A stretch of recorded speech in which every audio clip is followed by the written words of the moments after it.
This week at Dreamworld, the exciting construction of the new King Claw rapidly progresses. Work continues on Rivertown with new changes and additions being made, and Dreamworld CEO Greg Yong discusses insightful, behind-the-scenes information about the park.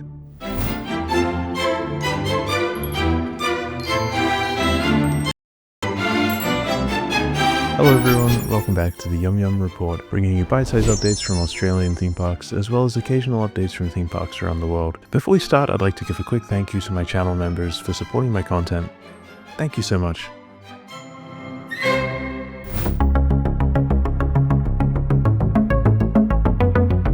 The construction for King Claw is moving along incredibly fast. Part of the main structure for what is presumably the queue and loading station is now going vertical. It looks like the loading station could possibly be slightly elevated with some kind of drop floor effect. This is really exciting and it makes my brain race with all the different ideas of how Dreamworld could utilize this. The first thing that comes to mind for me would be that after the guests are seated, the floor could open up and maybe mist or fog would come out along with a scary sound effect. Similar to the sound effect you hear on Leviathan at SeaWorld. It could be really loud and ominous, like the screech of the King Claw monster. Imagine if there was some animatronics or prop tentacles as well that came out. It would look really cool. And at nighttime, if they had this mist or fog effect, they could put some lighting underneath which would make it look even more spooky and atmospheric. I also like the fact that the loading station might be slightly elevated because it will make the lead up to actually getting on the ride even scarier, and it will make it seem a little bit higher than it actually is. It's amazing how fast Dreamworld is progressing with this new attraction. It's hard to believe that just a few months ago, the original Claw ride was still operating. They've really moved things along incredibly fast, and I'm very excited to see parts of the theming start to appear. I'm not literate with all the construction terms, but it looked to me like there was some work on piping around the new area, and it makes me wonder if we'll see any water effects for King Claw. I think it would be really cool if they added some water or rock work around the area because it would play really nicely into the Ocean Parade area, which currently doesn't really feature many water effects except for in the kids area.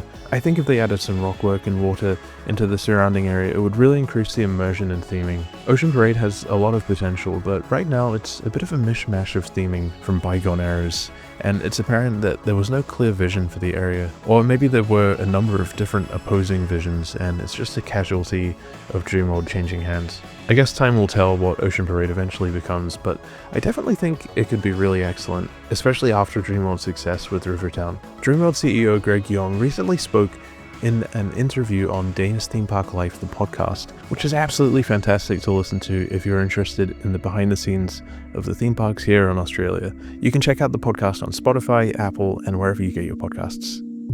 The ride itself is on the water. Lots of pieces will start to arrive in the park in the next little while. Some pieces are still, on the journey. There's one of the pieces particularly, the pendulum is huge and it's in one whole piece on its own. So getting that on the right ship at the right time has proven to be a challenge. It just doesn't fit into a container or anything like that, so it actually sits on top. So there's some challenges logistically with it, but they're all, unsurprising and things that we expect to have happen along the way. Causes a lot of stress and angst, I can assure you, but no, all looking good. And I think when it's done, it's going to be a real hit. I don't think people quite appreciate, how big a deal this will be. It must be a logistical nightmare trying to arrange delivery of these parts to ensure the project reaches its deadline. But it sounds like things are moving along very well, and fingers crossed King Claw is complete before the end of the year. He also mentioned that King Claw will feature an impressive set piece on top of the ride. The hub, we've got a really great thematic piece on that, so you'll see that from the highway, which will be good. The orientation kind of sets a little bit better, so you'll see a bit more from the highway. There's a whole story and a narrative that we've developed for the attraction, which we think is quite fun and makes sense and really kind of leans into Ocean Parade a bit more. Right now you can already see the giant drop, and King Claw will make Dreamworld's skyline even more prominent, which would make it a great competitor for Movie World with DC Rivals, which in my opinion gives Movie World the most impressive skyline here on the Gold Coast. In the interview, Dane and Greg also discussed Rivertown, and I was surprised to hear how candid Greg was about the success of the area, as well as some of the elements that didn't quite hit the mark in his opinion. He mentioned how he wasn't satisfied with the black fencing, which many enthusiasts have pointed out is breaking the immersion slightly. Apparently the black fencing wasn't originally part of the plan for Rivertown, but due to some unexpected trouble sourcing fencing, they had to put the black fencing in at the last minute. I wonder if we'll see any changes to the fencing surrounding the area. Honestly, although some people have criticized the fencing, I'm not personally bothered by it so much because the rest of the theming is so incredible that I don't even really notice the black fencing. Meanwhile, down the road at Movie World, the black fencing in the new Wizard of Oz precinct is difficult to miss because it's right in your face and there's not enough interesting theming to draw your attention away from it. They also discussed the old Tower of Terror Q building, which is actually currently being painted a dark green to make it blend in more nicely with the area, and it looks absolutely fantastic. It definitely disappears with the trees in the background, and now you can really appreciate the sightlines and big set pieces, such as the huge plane and Mississippi Motors. It's so much more pleasing to look at. Greg also said he had 5 or 6 big ideas for what they could use the old Tower of Terror Q building for, and one of the things he mentioned really caught my attention. You just mentioned Tower of Terror. Can I ask you what's happening with that building? Well, I can't knock it down because it's too good to kind of take it out, and I've got 4 or 5 different cool ideas there, and I'm just trying to write one right. Yeah, I saw a great hotel over in Europe last year that I thought was a ripper and it could do really well there, but I haven't quite got the team over the line on that one. But look, there's a lot of different ideas that we could do in that space, and so to go and knock it down and then put something back up in the same place would be a bit of a shame. A hotel sounds like an amazing idea for that space. At a first glance, you might think that it's too small for a hotel, but if you get closer, you'll realize that there's actually a lot of space surrounding the actual Tower of Terror Q building, which already is quite prominent, and they could easily develop this into a larger building in space. I'm curious what park exactly Greg visited that he saw a hotel at that caught his eye. Theme Park Ogre mentioned to me that it was likely Liseberg in Sweden, which features the same ride model as King Claw. Maybe Greg visited this park for research on the new attraction. They also recently opened a new hotel at Liseberg called the Grand Curiosa Hotel, which looks mind-blowingly good. The lobby itself is actually reminiscent of Rivertown and Jane's Rivertown restaurant, with a bunch of eclectic and interesting antiques and treasures. I could definitely see this playing into the Rivertown area really nicely, and a hotel in this space would be a great area in the park with amazing views of Rivertown and Tiger Island. The only thing I am curious about is how guests would actually access this hotel. We popped into Jane's Rivertown restaurant for a bite to eat, and the idea struck me that if there was a hotel at Dreamworld, the perfect place to put it would actually be by building it onto the back of Jane's Rivertown restaurant. Maybe they could even connect it to the Tower of Terror building with some kind of walkway like an old-fashioned swing bridge that you might see in an Indiana Jones movie. They had something like this at the Explorers Lodge Hotel in Hong Kong Disneyland, which was really cool, and a big walkway like this would fit in so well with the Rivertown theming. Maybe part of the hotel could be behind Jane's and the other part in the Tower of Terror building. I did start a discussion around the Tower of Terror building on Instagram and YouTube community, and I received some really interesting comments. Brayden said a walkthrough experience would be nice, but I think a dark ride will be best. Yeah, both of those options would be really cool for the space. A walkthrough experience, I think that would tie really nicely into the Rivertown area, because not everyone wants to go on rides or roller coasters, so having an extra option that would appeal to guests that maybe just want to explore and have a look around, I think that could be really cool. Jordan Not a Whale says, I would love to see it reused. Maybe they could reuse it for a new dark ride for Rivertown, like an Indiana Jones type ride. That would be really cool. I recently visited Tokyo Disney Sea, and the Indiana Jones attraction there was my absolute favorite attraction in the world, and I think it was incredible. But I can't see them adding something like this specifically to Rivertown because they already have Jungle Rush, which is themed to a temple, and that's definitely inspired by Indiana Jones. And they've also got Mississippi Motors, so there's already a car-based attraction. So I feel like they've kind of ticked both of those boxes already. So they would need to, if they were adding a new dark ride, it would have to be something kind of themed to something different. So maybe an indoor water dark ride would be a really cool option. Sam Mecca says, long term I would love to see this converted into a dark ride show building. I'm not sure it's big enough though. Short term, however, I really hope and pray this is a sign that they're about to get their butts into gear regarding the train returning to full circuit. They've gone very quiet on the train issue and refusing to answer questions about its full circuit return. Originally it was to return early 2025, however now there is no date, no construction. They won't answer questions regarding it. The park feels incomplete without it, so I really hope the decision to blend this building means the train tracks which will pass straight by is not too far off, maybe even a September open. Yeah, there haven't been any updates yet on the train tracks, but I don't think we're too far away from this making a return, and I'm also really excited for the full circuit to make a comeback. The train is one of my favorite things to do at Dreamworld, and I really miss when it used to go around the entire park. It's been a while now since we had the full circuit. With the construction of Rivertown, it just made the circuit back and forth between Main Street and the animal area. So once it makes a return, it's going to be really cool. And I am curious how they're going to integrate it into Rivertown, specifically with the section that runs behind Jungle Rush, because at the moment, that backside of the Jungle Rush show building is not themed, so I feel like they need to blend it in nicely, maybe with like a cave or something, or some tall trees that block out the back of house stuff. Clairebrett806 says, I would love to see it repurposed. A dark ride would be awesome if it were possible. There's still likely to be some queue left over from the old Tower of Terror they could still use. Absolutely, I think there's still a lot of the old remnants of the old Tower of Terror queue that would still be in place. I actually only rode the Tower of Terror attraction once, towards the end of its lifetime, maybe even on the last day, and I thought the queue was really cool. It was very atmospheric and it built the anticipation for the attraction. I think they could definitely reuse that. Carla and Z75 says, love how they're continuing to enhance Rivertown. Hope it's an attraction related to Rivertown, which is also fully themed. A show would be fun. Yeah, I'd love Rivertown. I just feel like there's kind of a gap there. They just need one other thing, and a show, in my opinion, would be absolutely top-notch. Warner Brothers Movie World Insider says, Australia's version of Go Away Green. Yeah, this definitely is their version of Go Away Green.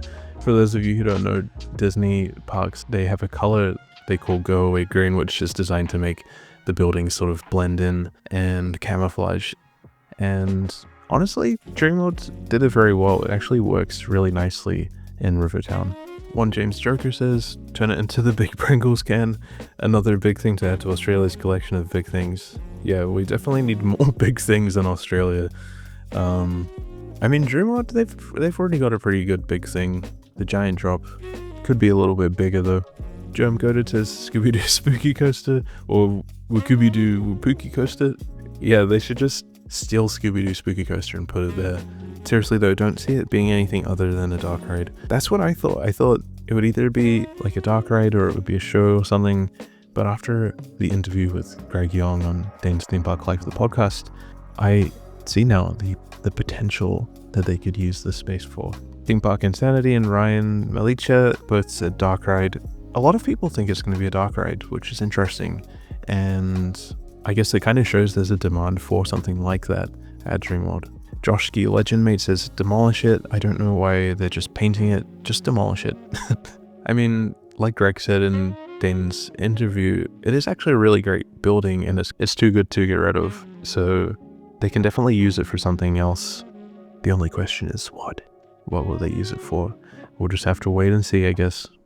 Thank you so much everyone for leaving your comments and your thoughts. It's always so much fun to read your ideas. I love the fact that everyone's got a unique take. I have a few personal hopes for the space. The first thing I thought would be a cool addition was some kind of interactive walkthrough attraction, or maybe a show tied in with the Rivertown area. The thematic elements surrounding Rivertown are all excellent, but one thing that I think is missing is more of a presence of the actual story in a concrete way. I think that some kind of show would fit in really nicely with the Rivertown, maybe going into the backstory and lore. It would also be a great way to integrate the Dreamworld characters such as Jane and Murray, as well as Kenny, Belinda, and the other characters into the space, and could be another option for guests who don't want to ride Jungle Rush or Mississippi Motors. I would call this something like the Rivertown Jungle Theater or something like that. It would be a really great way to make guests form a deeper connection with Rivertown, which in turn would probably make them more interested in buying merchandise. This was my initial idea until I heard Dane's Theme Park Life, the podcast, and Greg Young mentions the idea of a hotel. I definitely think a hotel would be a great addition for Dreamworld. Right now, the only theme park on the Gold Coast with a hotel is SeaWorld, and I can see how much of a unique selling point that is. SeaWorld is more of a destination and a resort where people come and stay and they spend more time in the parks and in turn spend more time at the other Village Roadshow theme parks as well. If Dreamworld had a hotel, it would turn it into more of a travel destination. They have a lot going for them, and I think the park could really benefit from something like this. What do you think? Let me know in the comments, and if you're interested in being a part of future discussions, make sure to follow me on Instagram or subscribe to the channel to get notified for future posts on YouTube community. We had a quick bite in Jane's Rivertown restaurant, which was delicious as always, and then had a quick ride on Jungle Rush, which is still one of my favorite coasters here in Australia. We noticed in the Snake Eye room that there appeared to be a new addition in the little alcove, which is currently blocked off. It's hard to tell what this could be, but Theme Park Ogre had a sneaky peek over the fence and thought it looked like some kind of large crystal. That could be a really fun addition. Maybe if this crystal glowed and interacted with the main inclined turntable chamber. My dream for this space would be another animatronic, similar to the ones we see in Jane's Rivertown restaurant. The company who designs these animatronics are based in China, and Theme Park Ogre was showing me some of their adverts for other products they have. They've got some really cool things that could really fit in nicely. I don't think it would make any sense, but maybe a big gorilla, that would be cool. Yeah, that definitely wouldn't make any sense, given that it is a snake chamber after all. Other than that, there wasn't too much to report this week on our visit to Dreamworld. There was a bit of work going on outside Kenny's Fried Chicken, but it didn't look like anything major. It is the quieter season after all, now that the school holidays are over, and the street food festival is now finished for the year. Unfortunately, I didn't manage to visit the street food festival for a full day out like I planned, but from what I saw, it was absolutely fantastic. Greg Young actually mentioned in the interview with Dane as well that they've recently hired a new team member in charge of this event. We've just done a new thing with the Street Food Festival. We've got a new person that's looking after that, and he's done a fantastic job. He literally landed in LA about an hour ago. We've sent him over to the US, and his focus in life for the next 10 days is to get around to all of the parks that are running activations at the moment and just try to get as many good ideas as he possibly can out of it. So he's going to Knott's Berry Farm, he's going to Silver Dollar City, he's going to SeaWorld, he's going to Epcot, he's going to Dollywood, he's going all over the place. A part of it really focused on food, but part of it just on what are the other inclusions that really make these events pop. So yeah, if that's an indication as to how passionate we are about it, that's probably a good sign. Very much so. This is really great to hear, and I'm honestly so blown away by how much effort Dreamworld puts into continuously improving the park. I'm really excited to see what they come up with for future events. I hope you enjoyed this episode of the YumYum Report. Please feel free to leave a like, a friendly comment, or subscribe for more. I make a variety of theme park and travel content, so make sure to check out my other videos on the channel. Before we finish, I'd like to give a very special thank you to my channel members for supporting my content. A very special thank you to Koala75, Lee Donald, SWStevie1, Randall, Maloney's Coasters, Carrie Jekin, Kai on the Internet, Movies Like Everyone, Audrey Allen, Oogie Boogie, Theme Park Ogre, Theme Park Ogre, Jordan Casey, and Germ. Thank you so much everyone for your very kind and generous support, which really means so much to me and helps the channel very much. It helps me save for future trips, better equipment, and also to cover costs associated with running the channel. So thank you very much. For anyone who would like to become a channel member, you're more than welcome to do so.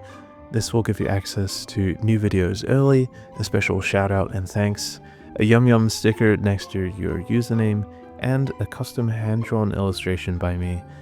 I'm also adding these illustrations as emojis which you can use in the comments. For any channel member who hasn't told me yet what you'd like your drawing to be, let me know in the comments or message me on Instagram. If you're not in a position to become a member, you can support the channel by liking, leaving a friendly comment, or subscribing for more. Thank you so much for watching, and I'll see you next time. Bye bye.